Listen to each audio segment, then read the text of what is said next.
Thank you. That's true.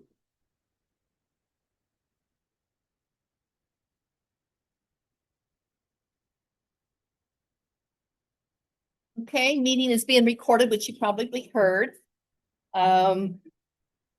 If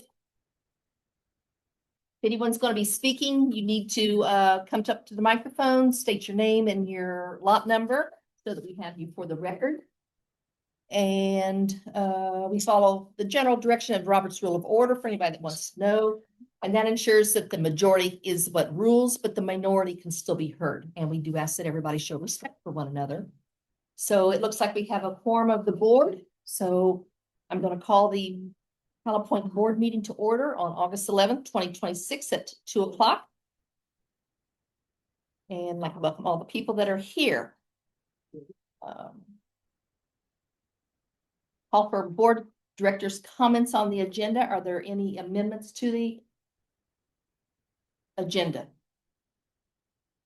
Having none, the agenda stands. And now we're into the member comment period. We have a lot of people here today, so I'm going to ask how many of you are wanting to speak? 1, 2, 3. Okay, we're within the limit. I'm sorry? 4. 4? There, Okay. one back here. No? Yes. No.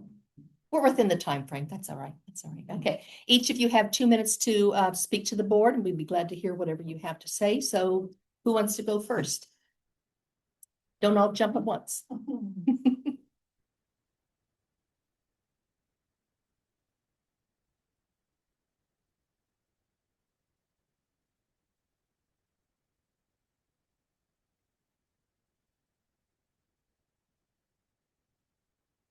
Yes.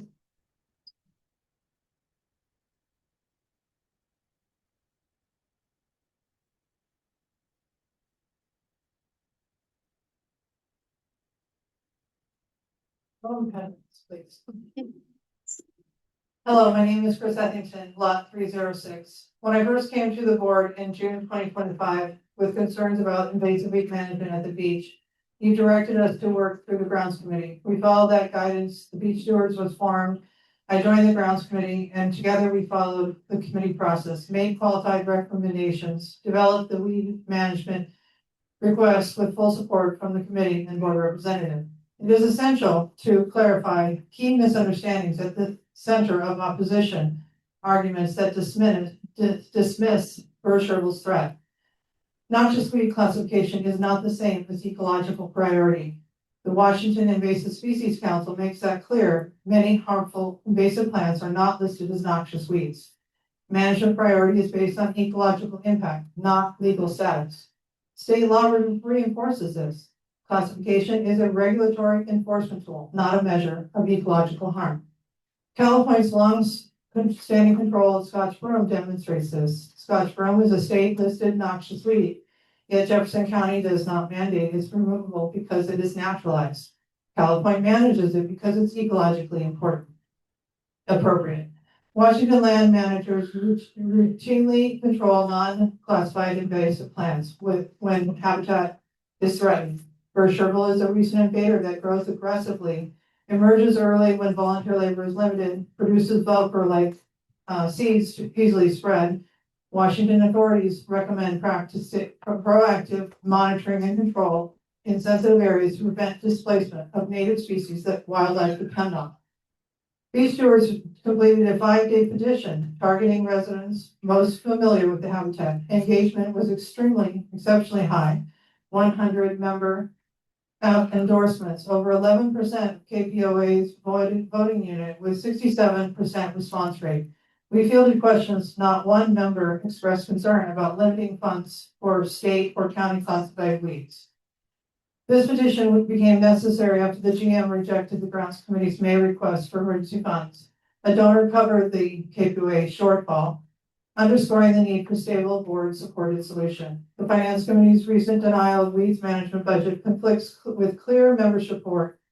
Given the ecological urgency and broad member commitment, board approval is essential to prevent another season of avoidable spread, threatening the very environment that makes California special. Thank you. Thank you, Chris. I do want to remind everybody the limit is 2 minutes. This was about 3, so let's try real hard to, I know it's I tried hard difficult. to I do know that. it's difficult, but please try. I was responding to very. But pay attention to the little timer here because this is going to tell on the table here. This will tell you what you have left. Hello, I'm Frances Bear, Lot 94. I've worked with beach stewards since last year, and prior to that, Friends of the Lagoon Trail and Carla Natives. Our group shared passion and purpose. 7 years ago, I was part of Beach Watch, a group that gathered beach use data over 9 months. I've served on the grounds committee. I know and love the beach and the lagoon trail, the shipwreck, the ancient logs, the swath of spring meadow flowers, the herons, eagles, and otters, much like I know and love our garden. And there's still so much to learn. My geologist Baz has studied climate change, the eroding bluffs from the bottom of Port Townsend Bay for just as long. Change is constant, our world is under assault, and our unique environment needs protection. This is one small piece of our earth that we can do something about. We have not lost the invasive weed battle. I've heard some say that's a reason to deny this request, but there is ecological urgency. You do have motivated volunteers. Board support is needed. $2,500 is a drop in the budget bucket. Last month, you approved 7 times that to fix the ailing gate and more out of the operating budget. Of course, replenishing depleted reserves is important, but denying this very modest budget request is counterproductive. We'll end up spending more in the end, and it sends the wrong message to all those who support efforts to protect our unique environment. Many of us share values, the vision of a welcoming community that works to maintain our trails and our access to the Fire Road Trail in collaboration with the state park, and supports the community garden and wisely stewards our amazingly diverse beach ecology. These efforts are all interrelated and worthy of our funds. Thank you. Thank you, Francis. All right, who else?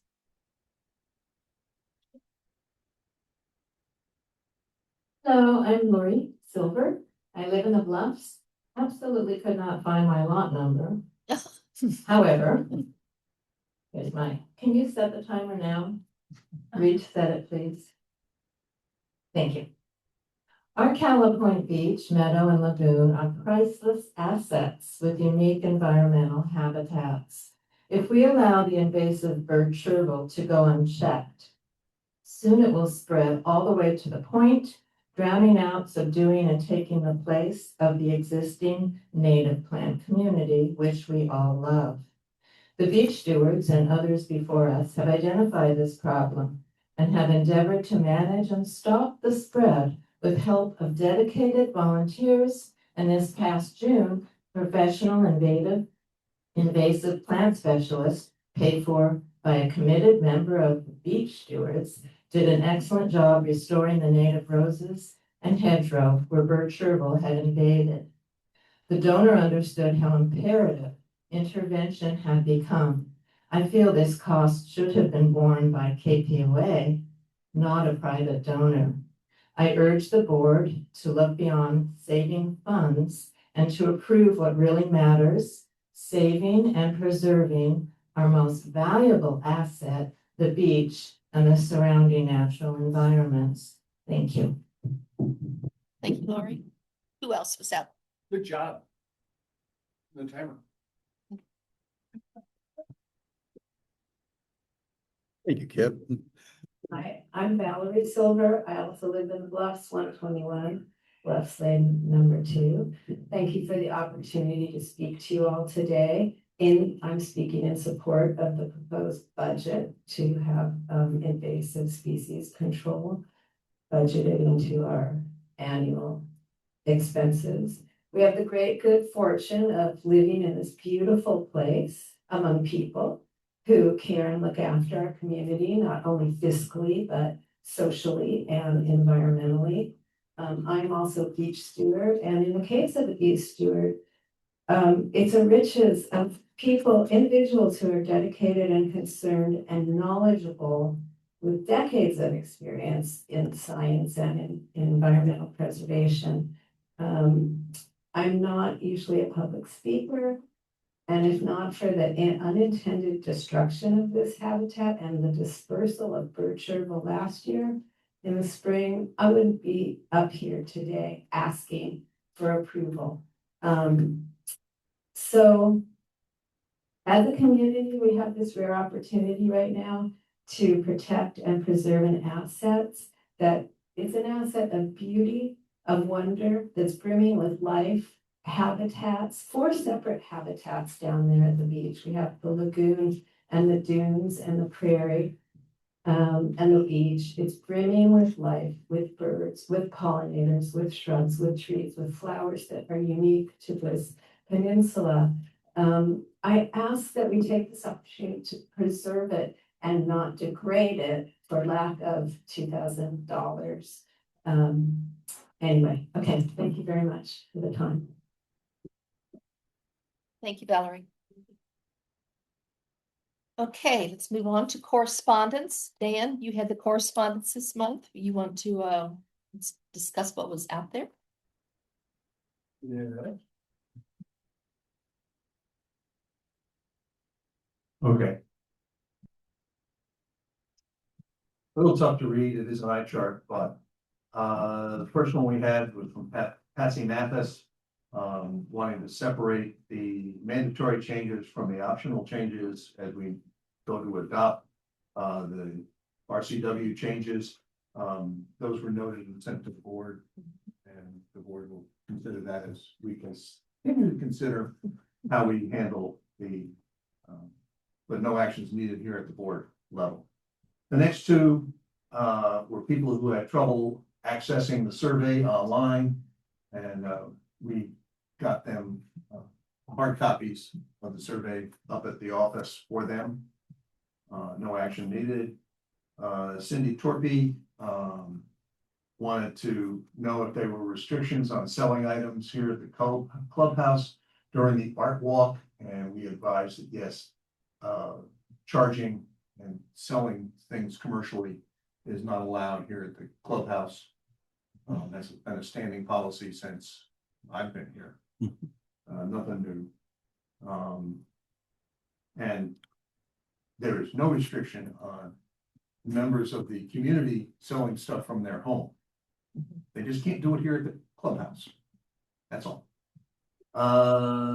Francis Levert came in questioning the board's decision to fund the gate replacement prior to the ad hoc study. Since that was already a done deal at last month's meeting, no action is needed now. Other than noting that she did make those comments. Ms. Thompson came in and was curious about a political sign posted out near the front gate. That sign is on private property, and she was so advised. No action necessary. Again, Ms. Ellis came in, couldn't get to the survey. No, excuse me. In her case, she provided a copy of the 2013 gate survey to the board. The results of the 2013 survey we did on the gate. Francis then submitted another one on the recap of her personal qualifications to be on the ad hoc committee. And that's up for the consent calendar.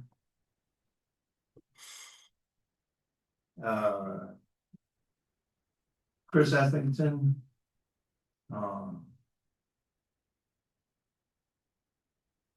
advised, she sent us out 12 documents regarding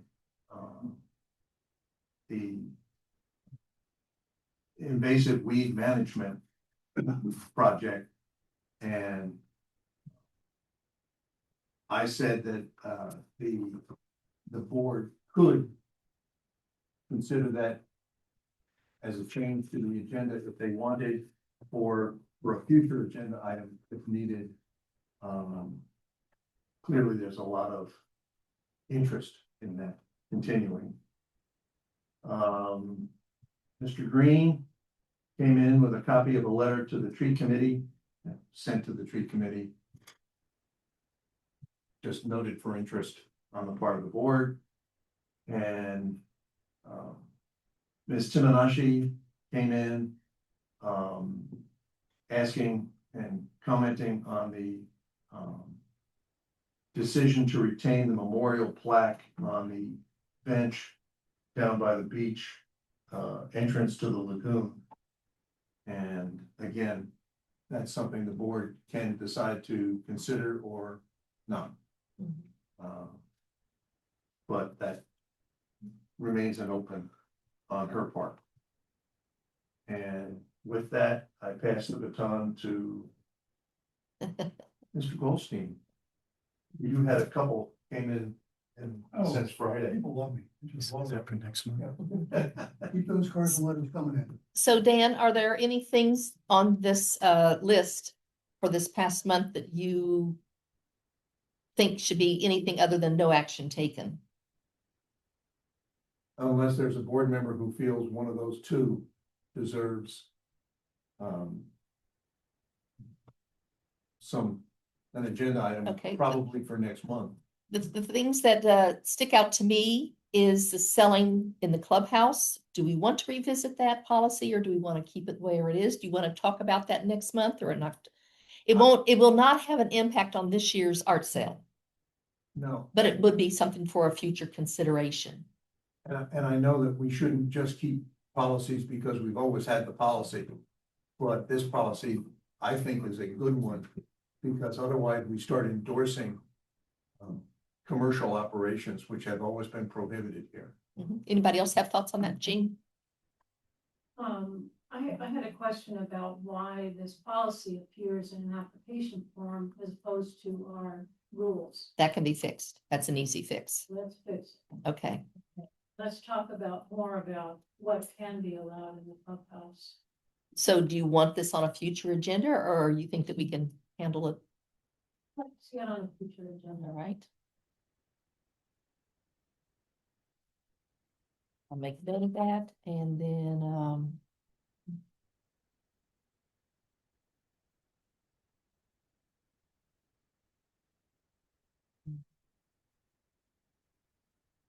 the invasive weed management, does that need to be added to a future agenda or are we done hearing about it? Any thoughts on that, Jean? I think it requires a broader discussion of having a special management plan for the beach lagoon area. Not just focusing on one particular species, but giving direction to the manager about what areas need to be mowed, what shouldn't be mowed, identifying important species and values. So I get the sense that most people in this community do value the natural environment of the lagoon and the beach, and it's just a matter of putting that in writing so people's crew are clear on what needs to be done. All right, I can add that to a future agenda. And then the last one that I had a note on as you were talking was the memorial bench. Do we want to add any discussion on that about after a period of time, whatever that may be, that maybe we no longer carry the plaque, we give that to the owner? And maybe that bench might be used for someone else in the future or just not used as a memorial bench. Do we want to talk about that any further or not? Anybody? I would like to make sure that we reach a decision as to whether or not memorial benches are appropriate in the first place. Okay, Okay, because I thought we had decided previously that they were not. Okay, and okay. Then let, that was last month. And that's part of the problem, I think. so it would be like keeping them in the future, but it would also be existing. What do we do with that when the time expires? So I will add that to a future agenda. I don't know that all three of these will make it onto September. It may be kind of spread out a little bit to make good use of board time. But I've got those noted as such. And you replied to that last one, didn't you, Dan? Yes. Okay. All right, thank you.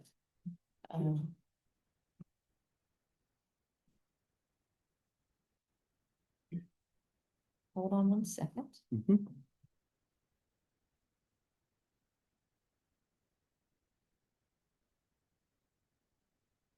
Okay, into announcements. Everybody knows 19th is the deadline if you're wanting to get an article into the Calipointer. Our next board meeting is Tuesday, September 8th. Next month's correspondence, which is already started off with a bang for Bob, runs August 8th, which was Saturday, and it runs through September 4th, which is a Friday before the meeting. And then Cheryl, you pick up after that. September 5th to October 9th. Okay. And then anybody wants to look at anything on the committees, it's on their website. Are there any other committee announcements that the board has for the rest of the board? Okay. Let's move on to the consent calendar then. On the consent calendar this month is a regular board meeting draft minutes from July. The general manager's report, which consists of admin activity, common areas, and grounds activity. And then we have some new committee members for the Intrigate Options Ad Hoc Committee. We have Barry Birch, Roseanne Esposito, Paul Lever, Kip Lilly, Francis LeBear, Chris Mantell, Tom McFarling, Andy Norrell, Frank Pollard, Anna Quinn, Steve Stanton, and Melody Stewart. Either one of those, any of those three things need to come off for discussion. Okay, hearing none be removed, consent calendar stands approved by unanimous consent. All right. Now we're on to the general manager's report. Turn that over to you. Thanks.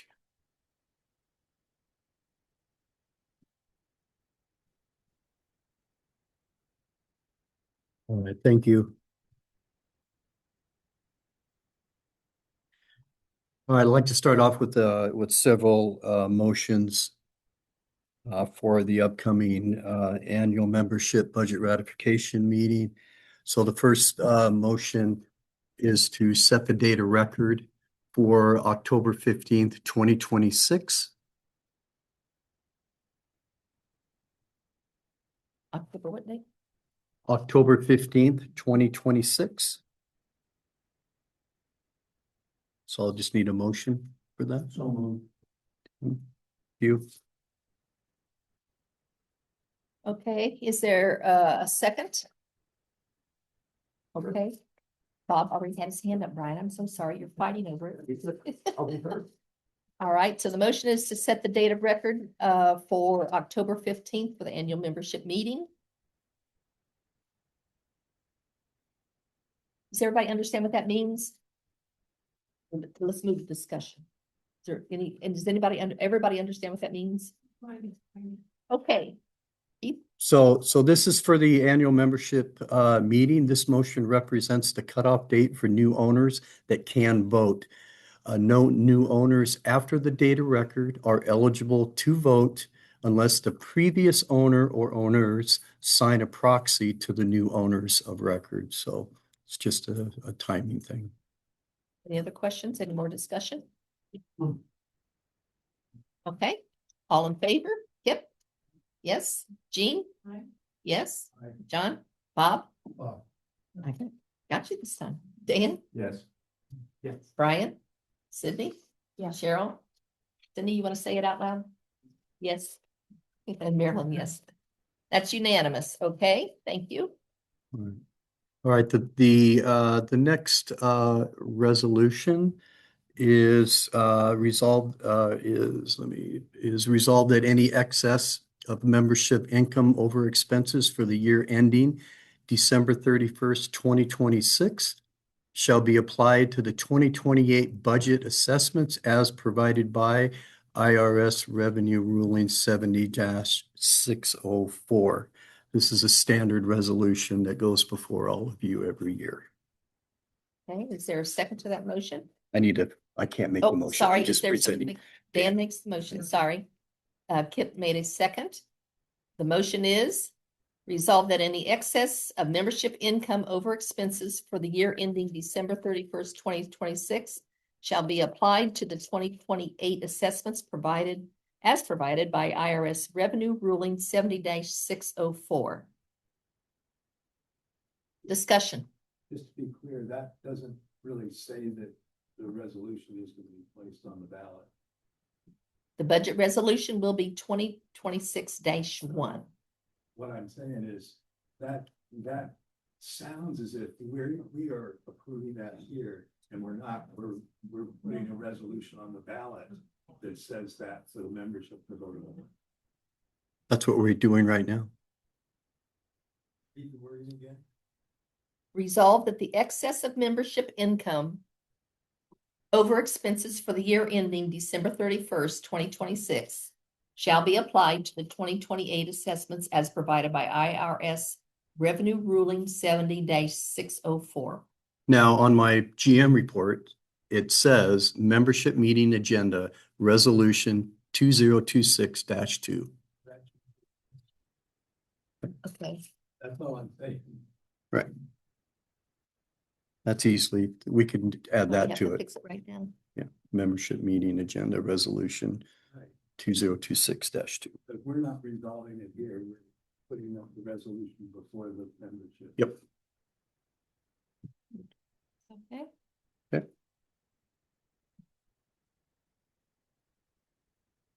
All right, are you making an amendment then, John? Right. You making an amendment? Yes. Okay, all right, so the amendment reads, resolve that the excess of membership income over expenses for the year ending December 31st, 2026 shall be applied to the 2028 assessments as provided by IRS Revenue Ruling 70-604, member resolution agenda item 2026-1. Okay, Oh, wait a minute, that's 2026-2, not 1.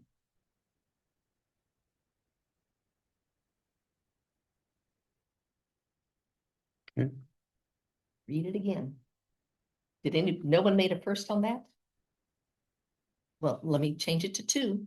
That would be all that. Resolve that the excess membership income over expenses for the year ending December 31st, 2026 shall be applied to the 2028 assessments as provided by IRS Revenue Ruling 70-604, member resolution agenda number 2026-2. Anybody make that a motion? Is it 2028? 2026. It says 2028 budget. That's where it'll be applied. Okay, I get it. I'll say, okay, I read it. Someone make that motion. Dan, is there a second to that motion? John? Any more discussion? All right, let's vote on it. Aye. Kip? Jean? Aye. John? Bob? Yes. Dan? Aye. Brian? I Okay, Marilyn, approved as amended. Okay, good to go. Okay, all right.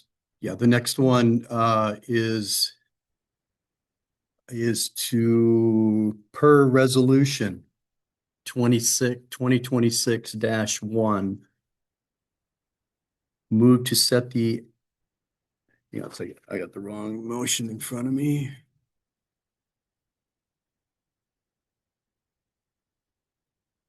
Never mind, that's not going to apply. So the next one is just a note for the budget presentation.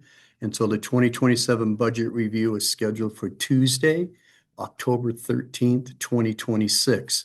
When this is placed on the agenda for the annual membership meeting, it will be 2026-1 will be the resolution. You don't have a copy of that. Yeah.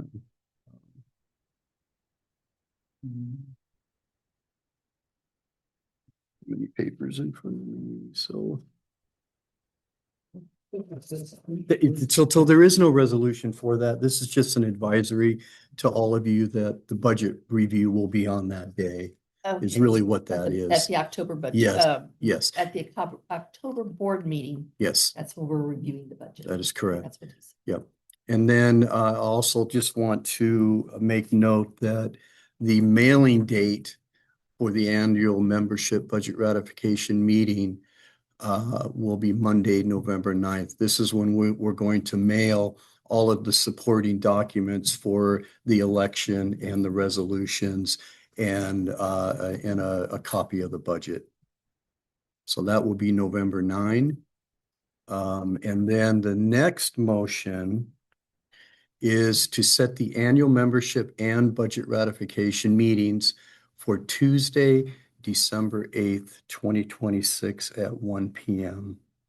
So he's asking for a motion to set the annual membership and budget ratification meetings for Tuesday, December 8th, 2026 at 1 o'clock. Is there a motion for that? As you stated, the written motion we have says December 11th. Yeah, I changed that. Dan brought that to my attention. I just put the wrong date on there. So I just changed that. Yeah. Okay. Yeah. What date?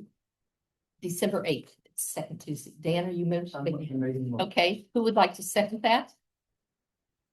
Brian? Okay, any discussion? Okay, I have a discussion point. So the discussion is that's the second Tuesday. That's normally when we have our board meeting. So I need to ask the board we need to talk about when we're going to have our board meeting. There, in my view, there's two options. You can have it at maybe 10 o'clock in the morning. You're done, you go have lunch, you come back, and then we have the annual membership meeting, and then we transition into the new board. Or another option, or you can do it like it the week before, if you want it to be the first Tuesday, and maybe have it at your 2 o'clock. So let's talk about that. Traditionally, the business conducted at the December board meeting is very limited. Traditionally, to approve the minutes from November, so that the new board doesn't have to approve minutes for a meeting they didn't even have anything to do with. Correct. Okay, that only makes sense. And there was one other thing that we do. That's the organizational, I mean. Yeah. It just tidies up the year end, whatever outstanding stuff is going on. Oh, we kind of close out. correspondence. Yeah, correspondence, yeah. Okay. I knew I had two things Yeah. that need to be done. Yep. And those are the only two things that need to be. Yeah. Generally speaking, you don't do a whole lot of any other business unless it's emergent type stuff that, really needs to be done. The big issue is gonna happen at the annual meeting, so I just, as you decide when you wanna have that meeting, I just put those two Yeah. points out there. Kip, do you have a preference? Jean? Does anybody have a preference? I guess I prefer the same day. Same day, okay, so if you want to do same day, it would be like 10 in the morning. It's Everybody okay with that? just get it out of the way. All right. We have It'd be the same day, 12/8, 10 o'clock, and I'll need to send out a new notice to members on that to give them notice of the change. 1 p.m. is, Now, 1 o'clock, so let me read the motion one more time. Now, that was just discussion. Right. So the motion is set the annual membership and budget ratification meetings for Tuesday, December 8th, 2026 at 1 o'clock. And that's the annual membership meeting. Any more discussion? All right, let's vote on it. Kip? Aye. Yes. Jean? Yes. John? Yes. Bob? Yes. Yes. Dan? Yes. Brian? Sydney? You have to be vocal. yes. Yes. I'm not 100% sure what I'm voting on. Because we have two motions here. One said December 11th. I've changed that to the 8th. Yeah. But you now just read annual membership and threw in the budget ratification. I thought we were talking about having these two different times, 10 o'clock and 1, and now we're talking about 1. So what am I voting? Let's finish the vote and then I'll clarify. Okay, so do you want to abstain then? Yeah, Okay, Abstain? Yes. Yeah, and I vote yes. If I could explain. There are several things that have to happen at the end of the year.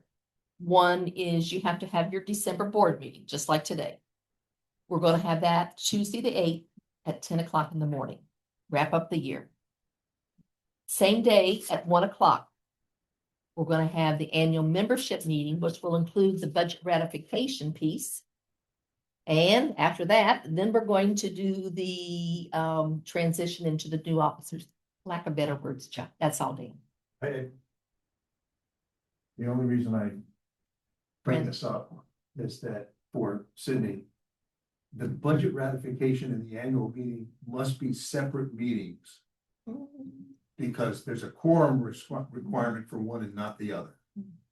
Okay, that's the only thing you have to do is at the beginning of the budget ratification, you got to remind everybody that this has no quorum requirement for that meeting. But it's all held on the same day, all that stuff. And I they're all remember back to back. precisely what happened last year. Okay, it won't happen this year. Okay, We're trying Yes. to, yeah, we're avoiding that. Yeah, that's Okay. correct. it passed except for one abstention. Who, 8 yes and 1 abstention. but who voted for the motion? Everybody voted yes. No. Dan moved, Brian seconded. And at 801.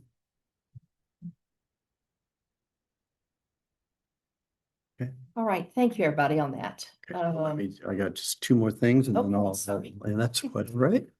All right, so I had just a slight revision from my report that I sent you last week. So we have actually 2 letters that went out for an owner having a camper truck in his driveway and also another owner with a utility trailer in the driveway. So those letters went out on Monday of this week. So I just wanted to have that part of my report. The last thing on my report that I just want to talk about is the teleentry system. So that was installed and the gates are back in operation and are functioning correctly. There was a little issue with some contractors over the weekend that could not get in and it was assumed that this was a gate issue. It was not a gate issue. It was the fact that the contractor allowed his utility code to expire. And so when we set up these utility codes, everybody is given a document with their code and the expiration date. It is up to them to contact us if they want to renew that code. If we do not hear from them, then it is deleted from the system. And that is exactly what happened with this contractor. It was deleted from the system. We're not babysitters of the utility codes, so it's up to them to contact us when they need to renew, because what we would do is issue them a brand new code. We never renew the same code. It's always a new code that they're given. We actually tested the utility code part of the system, and it's functioning correctly and works great. So the gate system is operating as it should, and currently there are no issues with the system. That does not mean that there could be a component down the road that could go out, such as a receiver or a loop detector. I mean, again, as I said last month, there are a lot of components with this gate system. And so if something goes out, it's not the gate that could be the problem. It could be as simple as a relay or a receiver for your opening devices. So, but currently, right now, that system is functioning perfectly. And I'll go out on a limb and say perfectly. Can you just tell Any- the date again that it got actuated? Pardon? When did it start working? It was we got all the bugs out of the whole system Thursday of last week. Yep. Thanks. There was just a few programming things that we needed to get taken care of after everything was installed, and so that was just a formality.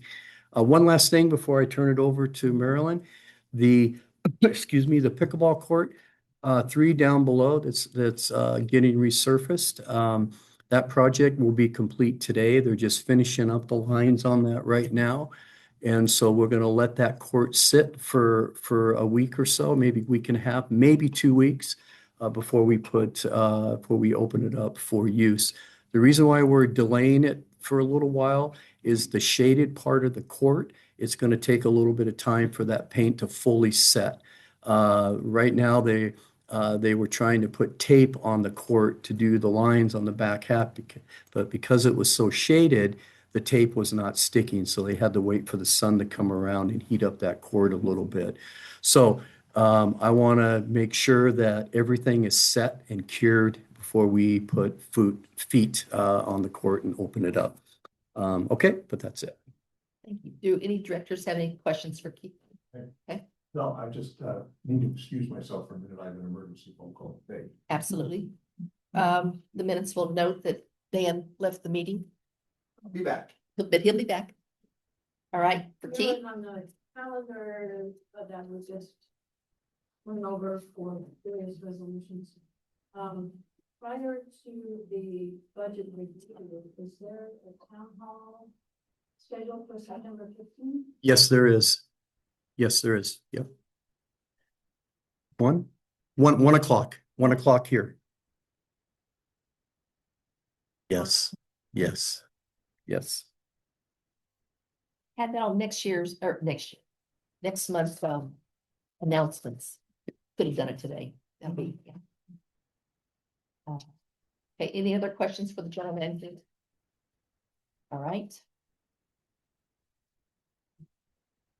Unfinished business. We're gonna start off with RCW 6490 with Kiowa. We're gonna have a test to see who can say that. Well done. I can't. At the peril of repeating something that we keep saying, we have already paid the 10,000 down payment for the first very rough draft. And we have spent probably, I'm gonna say around $600 or $700 on a little back and forth emails and some software. So we are now at the point, I think we've had 5 or 6 executive sessions trying to give her the information she wants. We're done with the bylaws. I'm gonna say we're 80% done with the declaration. The last little bits and pieces are truly painful plat map information. Trying to piece together 50 years of a lot. So we're just trying to make sure we get that right. It turns out when you restate after 50 years with 4 sub-associations and a covenant-only neighborhood and many amendments and different declarations and plat maps, that it does take a little while to go through this, and we don't want to pay her to do that for us. Or she may not do it, she might assign her assistant, but I think we can get all that information for her. So that's kind of what the tidying up is about. The next thing that's going to happen, and this is good news, she is going to answer our questions. She is going to talk one more time to the board about some of the things that have popped up. So we'll probably have one more executive session answering those questions. And then she will revise it. Then she sends the draft. This is the draft I thought was going to come about 6 months ago. I thought it was going to be that moment where she just took everything, she read inside our heads, she knew what we wanted. I thought she was going to do that, but we really had a lot of work to do to kind of give her the information she needed. So that draft will go out to homeowners. And that will be out. I believe we haven't decided as a board, but I think we have tossed around the number of 30 days. That's what she recommends. And then we will have a town hall with her, and she will explain why this is happening. She has said that typically what homeowners ask about is things that were already happening, but they just didn't know. So there were no changes made. And the other is something has to change because the statute says so. So those seem to be the main things that she gets in these meetings. I do want to say that the survey was very helpful and it probably won't go away. I think that survey has got a lot of really good information. So we used the survey to answer questions when it got to property rights that we didn't feel as a board, we really could represent the membership well. And I think the survey did a pretty good job of that. So when we were trying to take our little piece of the puzzle and chisel it off a little bit so it could fit into the new declaration, we used that survey feedback to help us kind of get a sense of where people were at. So I think everybody's received that. That went out to the membership.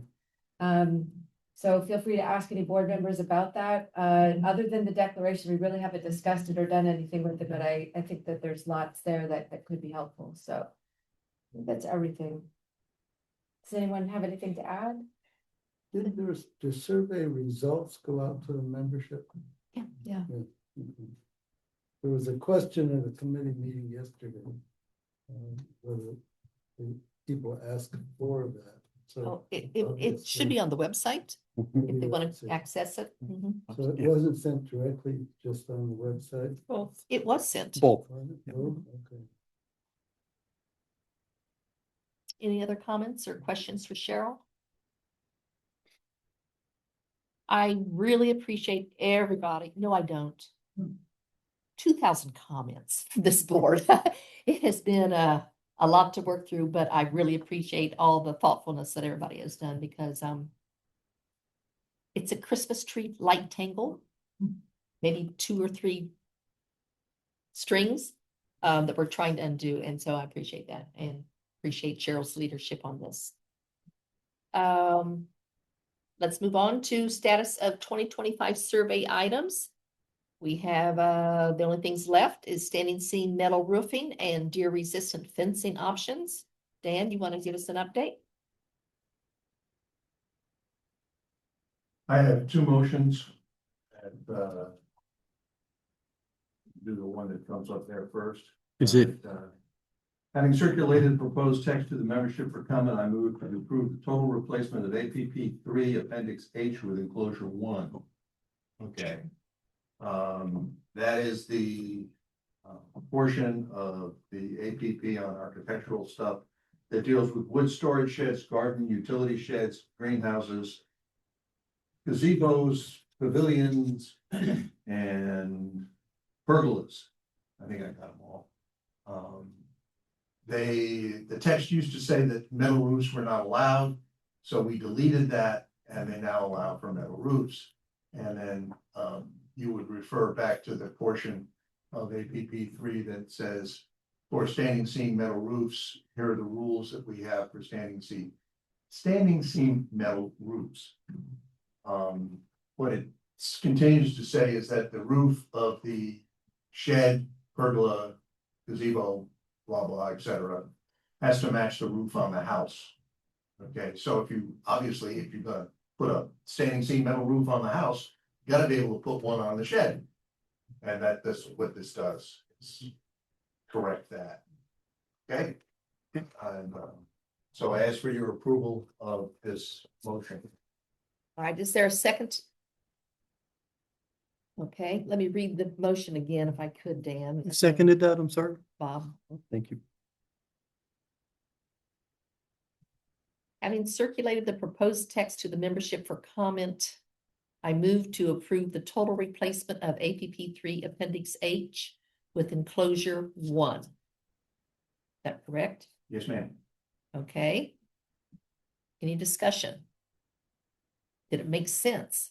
The change, Dan, just to clarify to him, the change is just allowing metal roofs now, right? We're not changing any other text. That was a, Right. I mean, you were there. Oh, yeah, yeah, I just wanted to clarify that. We're not No, no, adding anything else. that's it. And it's just, actually, it's deletion Right. of the prohibition, which then effectively allows it, so.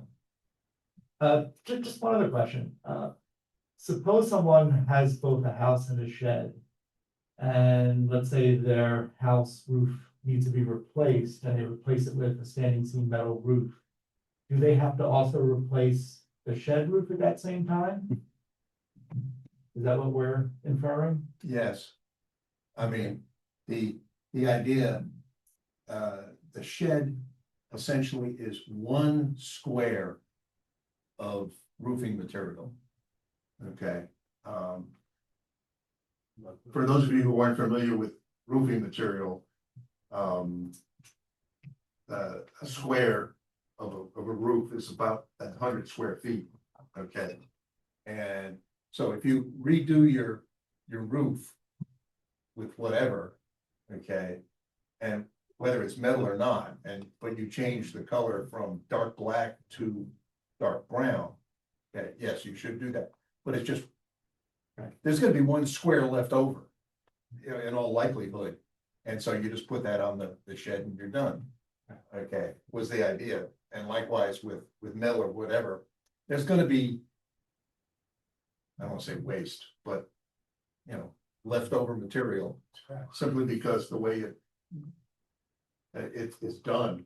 So I don't see that as a particular problem. Okay, Makes the property cohesive. Yeah. Okay. Any other questions or discussion on the motion? You guys are too good today. All right, we're gonna start backwards. I'm gonna vote yes. Cheryl? Yes. Cindy? We're approving the appendix H for both E and H. This H, is, just H. Just H, okay. Yep. Okay. we're gonna get to, Cindy says yes. Brian says yes. Dan? yes, Bob? Yes. John? Yes. I need to separate you two. I don't know why those names just skip me. Jean Yes. and Kip. Aye. Okay, that is unanimous. thank you all. Now we'll see if anybody wants some metal roof. Be interesting. Next motion. Having circulated the proposed text of the membership for comment, I move to approve the total replacement of APP Appendix E with enclosure 1. Okay, this is the one that deals with roofs as opposed to sheds, pergolas, whatnot. And it's the same idea. We went through, eliminated the prohibitions on metal roofs and added towards the end. I'll slide down there. There you go. Actually, you've got an older version on that one. Then this? Oh, Yeah, number 6 is gone. oh, Okay. Okay. 1, 2, 3, 4, and 5 are there. okay. Okay. And those are the rules for metal roofs that we came up with. Okay. You require concealed fasteners, exposed. We want to be very specific and say that the exposed metal panels and corrugated roof systems are prohibited. Consistent height seam panel width across the entire roof. Finishes, bright, unfinished, highly reflective, or mirror-like finishes are prohibited. That was easier than trying to say what was allowed. Gauge and thickness is set at 24 gauge. We got this, all of these rules came from the Metal Roof Industry Association. I can't remember the name of it, but they came and visited us and brought us all the specs that they recommend. Colors limited to the neutral tones, including but not limited to charcoal, dark gray, bronze. When you get into a long list of stuff, I can go on for pages listing stuff. We give you some ideas what we're talking about. So it's including these, but not limited per se to those precise colors. We do have flexibility as long as they are in the darkness, shades, lighter, color neutral tones. And that's it. So the version I have eliminates number 6. Okay, gotcha. And that was the last change by the committee. Was to take those out because they're pretty much not unenforceable, but they're super obvious that you want it done by a license, but we can't force you to do it by a licensed contractor. We think you should, but we can't force that. Again, you must comply with the manufacturer's specifications. If that's not self-evident, we got another problem. And then the last one, there was one more down below that, Keith, yeah, appropriate underlying flashing and ventilation. You don't have to do that, but boy, if you don't, you're really throwing money away. But that's your option if you want to do it that way. And, you know, so what we're worried about is how it looks. And let me tell you, if you screw it up, we'll come back at you only after it falls apart and doesn't look good. Because if it continues to look good, it meets our requirements.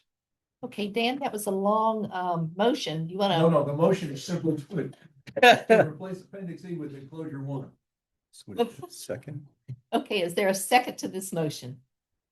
Ryan, okay, is there any other discussion? I have 2 points So and they're basically just a typo type of thing. typos can be corrected. Under your note, the following roofing materials are not appropriate. California mission style, 2 wooden shingles, and I think 3 should be rolled hot mopped. I think that it's just what showed up on your, I think that's number Oh, 3. yes, I see what you said. Yeah, I think it's in, It should be number 3. yeah. And then, down below where you're talking all the things that you can have, gauge is number 5. I think color should be 6. It's a standalone. It's not under gauge. Oh, gotcha. Got it? Done. Typos, that's all. Those are easy, yeah. Yep. Okay. Any other discussion? Jean? Do we still allow cedar shakes? Yes. We do? We do, but Crazy. you really don't want to do them. No.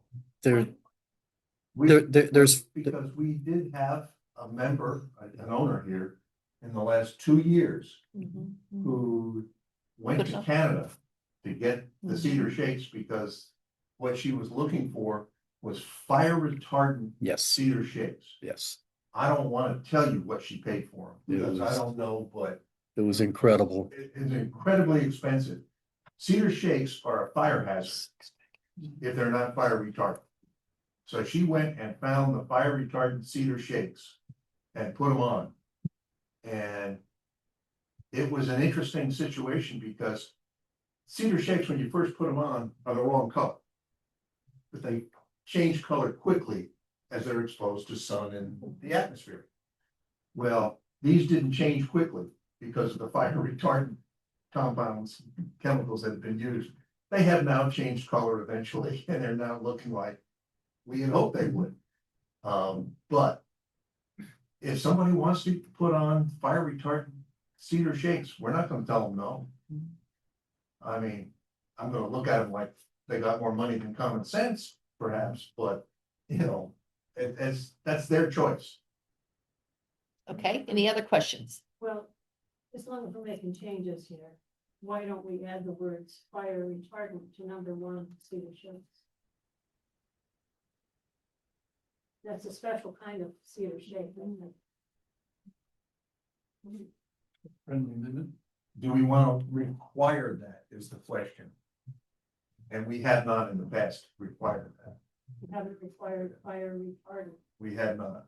I mean, generally, the AC standards have to do with aesthetics and not function. Right. And,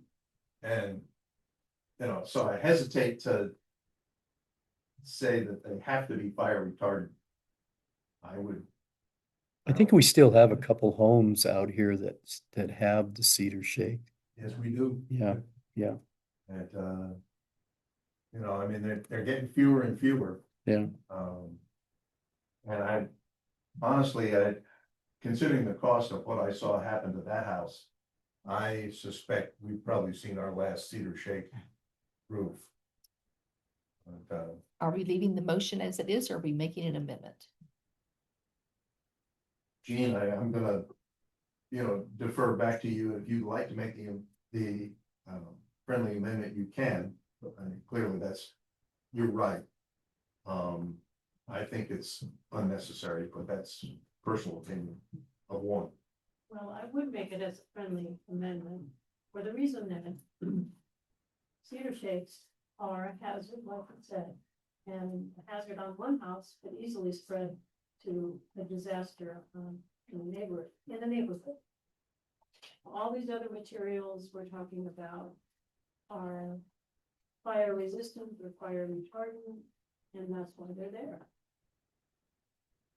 So I think we ought to add the word fire retardant to the Cedar Shakes list on number one. Does that then apply also to cedar siding? Well, I think we're only on the topic of roofing. We're only on roofing today, but yes, it's it. The siding isn't a shake though. The siding is a shingle, not a shake, right? I think some houses have it Do, as siding, right? Some shakes. okay. A little rustic looking, I guess. Okay, let's see if we can wrap this up. Are there any other discussions on this? All right, so the motion is, having circulated the proposed text to the membership for comment, I move to approve the total replacement of APP 3 Appendix E with enclosure 1 with the amendment adding the word fire retardant cedar shakes to number 1. Okay. All in favor? Okay, Kip? You jumped the I gun. too. Jean? John? Concerned about the fire, requiring fire retardant. That's some to vote no. No? Bob? Yes. Yes. Dan? No. No? Brian? I guess I would say no. No? No, No? I'm gonna say no also. Oh, I'm gonna abstain because I don't care. I don't know that it makes sense. I can go both ways. So let's see, we had yes, yes, no, yes, no, no, no, no. motion fails. Motion fails. Okay, So now we want to go back to the original motion. so now the original motion is, having circulated the proposed text to the membership for comment, I move to approve the total replacement of APP 3 Appendix E with enclosure 1. Aye. Marilyn, Cheryl, I. Sydney, Yes. Brian, Dan, Aye. Bob, Yes. John, Jean. Yes. Kip, Abstain. abstain. All right, so we had 8 in favor, 1 abstain. And the motion passes.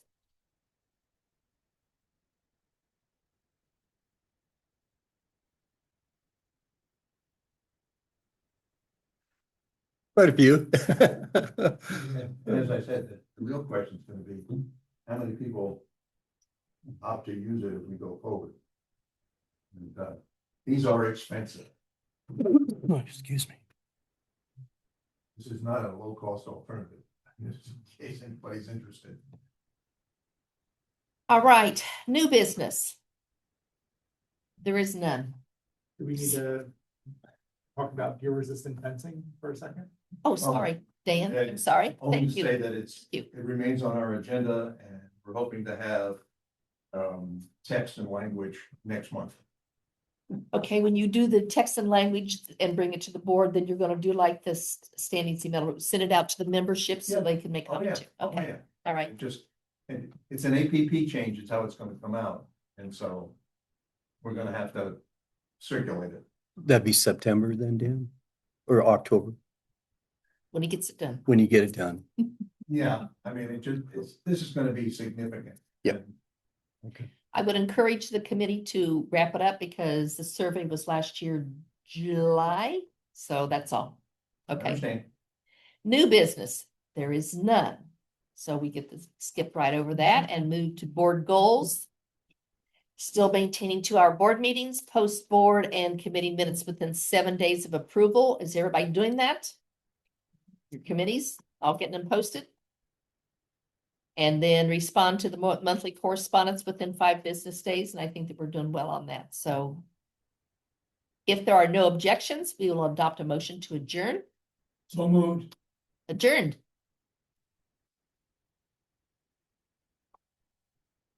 At